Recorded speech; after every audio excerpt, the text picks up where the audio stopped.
Hello, Bachcho, my dearies. How are you all? So, I'm Dr. Vanya and I'm back on the Sparks classes with our new topic that is absolute scale of temperature. तो आज हम पढ़ने वाले हैं absolute scale of temperature. आप मेरे साथ video में एंड तक बने रहेंगे और आपको इसके कॉन्सेप्ट्स होंगे बिल्कुल क्रिस्टल क्लियर. ये मैं आपको गारंटी देती हूँ. But please stay with me till the end of the video. Let us see now what is the meaning of the term scale. इसको थोड़ा सा समझते हैं हम. Suppose we are having two objects. हमारे पास दो ऑब्जेक्ट हैं ए एंड बी. हमें पता लगाना है कि मास कंटेंट किसका ज्यादा है. भाई मास किसमें ज्यादा है तो हम कैसे पता लगाएंगे. मास को हम मेजर करेंगे से किलोग्राम्स में या ग्राम्स में या मिलीग्राम्स में. हम इसका मास मेजर करेंगे मिलीग्राम्स में, ग्राम्स में या किलोग्राम्स में. यही तो स्केल्स ऑफ मासेस है. स्केल्स मास को मेजर करने के स्केल है. और जैसे हमने मास मेजर किया किससे करते हैं, तराजू से, बैलेंस से करते हैं, वेइंग स्केल से करते हैं. मास मेजर करते से हमें पता चल जाएगा कौन सा ऑब्जेक्ट हमारा हेवी है, भारी है, किसका मास कंटेंट ज्यादा है. बिल्कुल इसी तरह से अगर हम इन दोनों ऑब्जेक्ट्स को हीट कर देते हैं तो ये हीट को एब्जॉर्ब करके ये गर्म हो जाएंगे. They will become hot. अब इनकी गर्मी, किसकी गर्मी ज्यादा है, किसमें हीट कंटेंट ज्यादा है, उसको मेजर करने का हमारे पास कोई ना कोई तरीका होना चाहिए. और वो तरीका क्या है, टेम्परेचर मेजरमेंट. इसकी हीट को हम मेजर करते हैं टेम्परेचर की हेल्प से. बिल्कुल उसी तरह जब आप हेल्दी होते हो, आप बिल्कुल हेल्दी हो, नॉर्मल फील कर रहे हो आप, तो आप अपने बॉडी का टेम्परेचर लेते हो, थर्मोमीटर यूज करते हो. उसके लिए क्लिनिकल थर्मोमीटर, आप अपनी लोअर क्लासेस में क्लिनिकल थर्मोमीटर के बारे में पढ़ भी चुके हो. क्लिनिकल थर्मोमीटर में जो बॉडी की हीट, बॉडी का टेम्परेचर मेजर करने का स्केल होता है वो होता है फ़ारेनहाइट स्केल. और फ़ारेनहाइट स्केल पर 98.6 डिग्री फ़ारेनहाइट हमारा नॉर्मल बॉडी टेम्परेचर होता है. ये हमारा नॉर्मल बॉडी टेम्परेचर होता है. और अगर हमारी तबीयत खराब होती है, we are not feeling well, हमें बुखार है, हमारी बॉडी गर्म है, तो हमारी बॉडी का टेम्परेचर इस थर्मोमीटर पे 98.6 डिग्री से ज्यादा चला जाता है. से 101, 102 या 105 डिग्री फ़ारेनहाइट तक भी चला जाता है. फ़ारेनहाइट में ये होता है. बट अगर हम लैबोरेटरी में अपने जो हमारे जो रिएक्शन मिक्सचर्स हैं उनकी सपोज हीट मेजर करने के लिए थर्मोमीटर का यूज कर रहे हैं तो वहां पर हम फ़ारेनहाइट नहीं यूज करते हैं. वहां पर मोस्टली हमारा होता है थर्मोमीटर सेल्सियस स्केल में या सेंटीग्रेड स्केल में. क्योंकि जो लैबोरेटरी है वहां पर टेम्परेचर रेंज बहुत ज्यादा है. हमें टेम्परेचर शायद 0 से नीचे कम वाले भी मेजर करने होते हैं. 100 से 100 डिग्री पे वाटर बॉईल करता है, 100 डिग्री सेल्सियस पे वाटर बॉईल करता है, तो हमें 100 डिग्री और उसके ऊपर के टेम्परेचर की भी जरूरत पड़ती है. इसलिए हम कौन सा थर्मोमीटर यूज करते हैं, हम वो थर्मोमीटर यूज करते हैं जो डिग्री सेल्सियस या डिग्री सेंटीग्रेड में हमें टेम्परेचर बताता है. और अगर हम अपनी बॉडी का टेम्परेचर इस थर्मोमीटर से यूज करेंगे, इस थर्मोमीटर से मेजर करेंगे तो वो होता है लगभग 37 डिग्री सेंटीग्रेड. तो आपने एक चीज नोट करी, बॉडी टेम्परेचर 37 डिग्री सेंटीग्रेड है जो कि नॉर्मल है, पर फ़ारेनहाइट स्केल पे वो 98.6 डिग्री फ़ारेनहाइट है. 98.6 डिग्री फ़ारेनहाइट है. यानी कि फ़ारेनहाइट स्केल पर जो हम टेम्परेचर मेजर करते हैं वो हमें लार्जर यूनिट देता है. वो उसकी जो न्यूमेरिकल वैल्यू होती है, न्यूमरल जो होता है वो बड़ा होता है, जबकि सेंटीग्रेड पर वो छोटा होता है. अब यहाँ तो ये तो बड़ा कंफ्यूजिंग एक चीज हो गई कि हम अपने टेम्परेचर को मेजर कैसे करेंगे. हमने ये तो देख लिया भाई बॉडी का टेम्परेचर नाप रहे हैं तो वो फ़ारेनहाइट में नाप रहे हैं, हम अपने लेबोरेटरी में यूज कर रहे हैं तो सेंटीग्रेड स्केल यूज कर रहे हैं. बट ऐसी बहुत सारी और चीजें हैं जिनका हमें कभी टेम्परेचर लेना पड़ सकता है. तो ये तो एक बड़ा कंफ्यूजन वाली फील्ड हो गई ना कि कोई तो सेंटीग्रेड में नाप रहा है, कोई फ़ारेनहाइट में नाप रहा है, कहीं हो सकता है कोई और टेम्परेचर स्केल भी हो. तो एक यूनिफॉर्मिटी लाने के लिए जो हमारी यूनिवर्सल बॉडीज होती है, ग्लोबल, जो इस लाइक वी हैव IUPAC. जो IUPAC एक हमारी बॉडी है जो कि ग्लोबली केमिस्ट्री में नेम्स, टेम्परेचर्स, इन सबको हैंडल करती है. तो ऐसी बॉडीज ने एक स्केल डिवाइस किया, kelvin scale. Kelvin scale universal है थ्रू आउट द ग्लोब, इसको माना जाता है, इसी में टेम्परेचर को मेजर किया जाता है. So what is kelvin scale of temperature? जब हम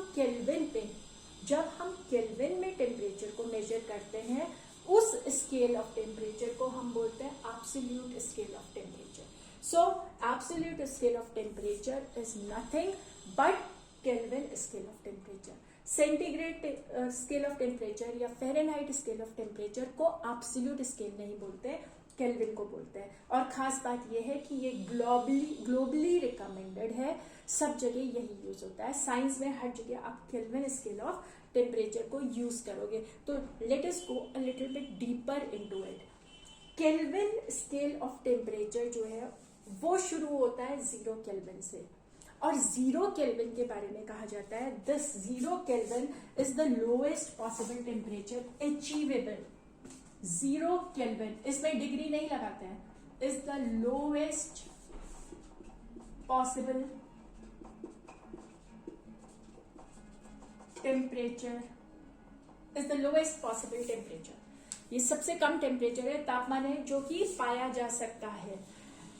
आपको बहुत अच्छे से मालूम है कि जो हमारे कोई भी मैटर में पार्टिकल्स होते हैं, जैसे मॉलिक्यूल्स हैं, एटम्स हैं, कुछ भी हैं, जो पार्टिकल्स हैं उसके स्मॉलेस्ट पार्टिकल्स हैं वो हमेशा मोशन में रहते हैं.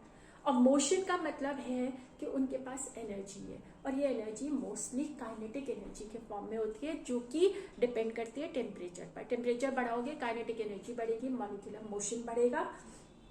अब जब उसी तरह से हम टेम्परेचर को कम करेंगे तो मॉलिक्यूलर मोशन क्या होगा, कम होता जाएगा. से फॉर एग्जांपल वाटर को लेते हैं. वाटर हमारा से 50 डिग्री सेंटीग्रेड पर है. हम इसको जब कूल कर रहे हैं, मतलब इसका हीट कंटेंट कम कर रहे हैं ना, तो इसके मॉलिक्यूल्स का मोशन क्या हो रहा है, डिक्रीज हो रहा है. मोशन डिक्रीज होने से पार्टिकल्स पास आने की कोशिश कर रहे हैं. और जब हम इसका टेम्परेचर डिक्रीज करते करते 0 डिग्री सेल्सियस पर ले आते हैं तो हम देखते हैं कि वाटर फ्रीज होना शुरू हो गया. बट वाटर फ्रीज हो गया मतलब आइस में कन्वर्ट हो गया, तो भी ऐसा नहीं है कि इसके मॉलिक्यूल्स का मोशन 100% सीज हो चुका है, 0 हो चुका है. मॉलिक्यूल्स में कुछ ना कुछ मोशन है अभी भी. उसको हम और डिक्रीज करते जाएंगे जब तक कि उसका टेम्परेचर 0 केल्विन ना पहुंच जाए. और 0 केल्विन टेम्परेचर पे हम फील करेंगे कि ऑल मॉलिक्यूलर मोशन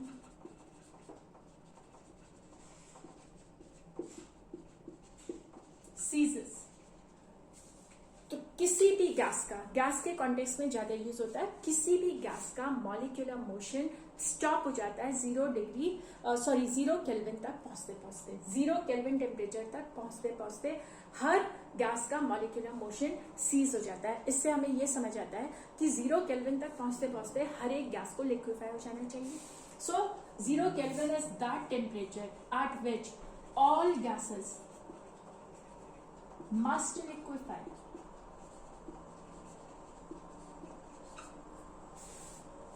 और ऑब्वियसली ये लोएस्ट पॉसिबल टेम्परेचर जो आज तक अचीव हुआ है या अचीव किया जा सकता है, वो टेम्परेचर जो पॉसिबल है ऐसा वही है 0 केल्विन. इससे कम का टेम्परेचर अचीवेबल नहीं है.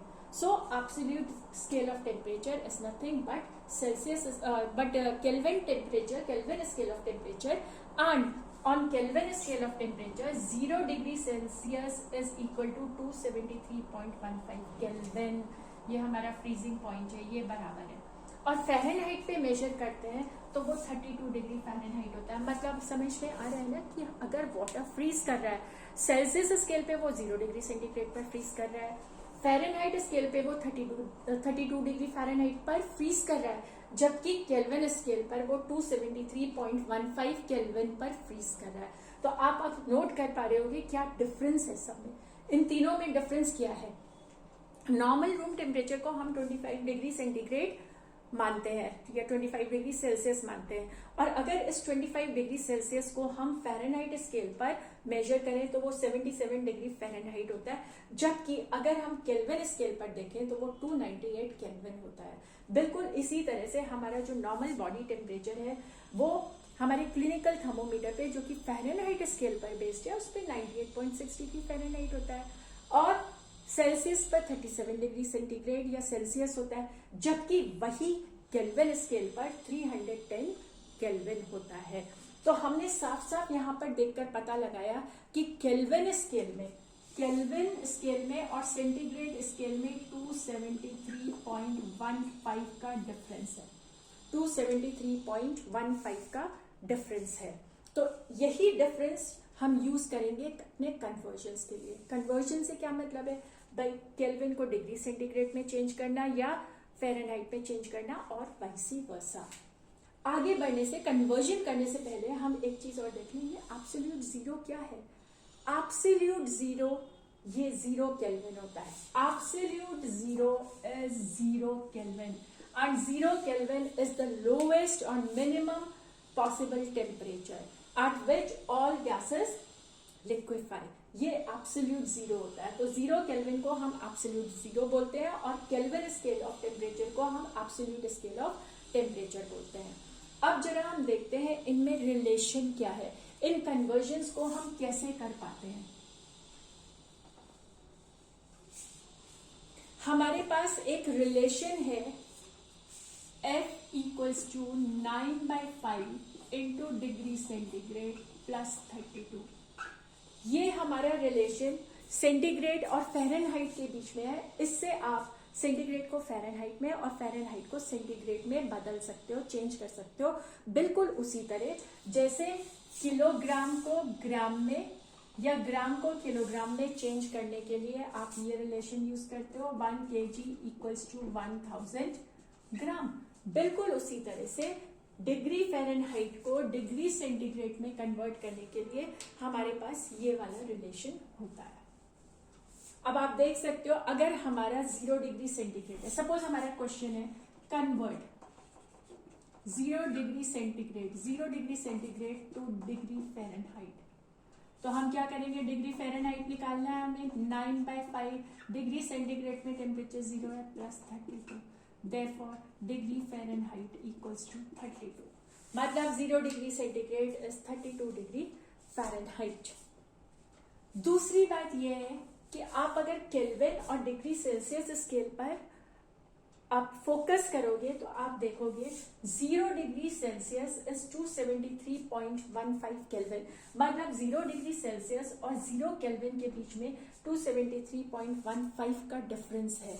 273.15 का डिफरेंस है। मतलब अगर आपको डिग्री सेंटीग्रेड को केल्विन में चेंज करना है, डिग्री सेंटीग्रेड को केल्विन में चेंज करना है, then Kelvin will be equal to 273.15 plus degree centigrade. और अगर डिग्री सेंटीग्रेड निकालना है तो this will be Kelvin minus 273.15। These are the relations which can be used in bringing about the conversions. एक और जो बड़ी अमेजिंग बात है वो ये है कि हमारे सेंटीग्रेड और फ़ारेनहाइट स्केल पे टेम्परेचर नेगेटिव में भी होता है, जबकि केल्विन स्केल पर नेगेटिव टेम्परेचर का कोई भी प्रोविजन नहीं है, because Kelvin scale starts with 0 Kelvin, it starts with 0, so there is no scope for negative temperature, जबकि सेंटीग्रेड और फ़ारेनहाइट स्केल पे नेगेटिव टेम्परेचर भी है। एक कन्वर्जन करते हैं, ये वाला ले लेते हैं। Room temperature, normal room temperature is 25 degree centigrade. We need to convert this to Kelvin. हम इसको केल्विन में कन्वर्ट करते हैं, तो ये रहा relation.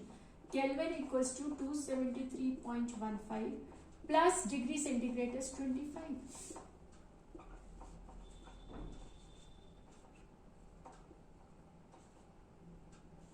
298.15 Kelvin. 298.15 Kelvin. So our room temperature in Kelvin is approximately 298 Kelvin. So this is how conversions can be brought about. So we are now at the end of the video. मुझे पूरी उम्मीद है आपको ये सारे concepts clear हो गए होंगे। अगर आप लोगों को कहीं भी डाउट है तो एक बार वीडियो को वापस रिवाइंड करके आप दोबारा देख सकते हो, एंड बिलीव मी, फॉलो करोगे, फोकस करोगे, 100% ये क्लियर हो जाएगा। Okay, then hope to see you very soon in my next video. Thank you बच्चों, बाय।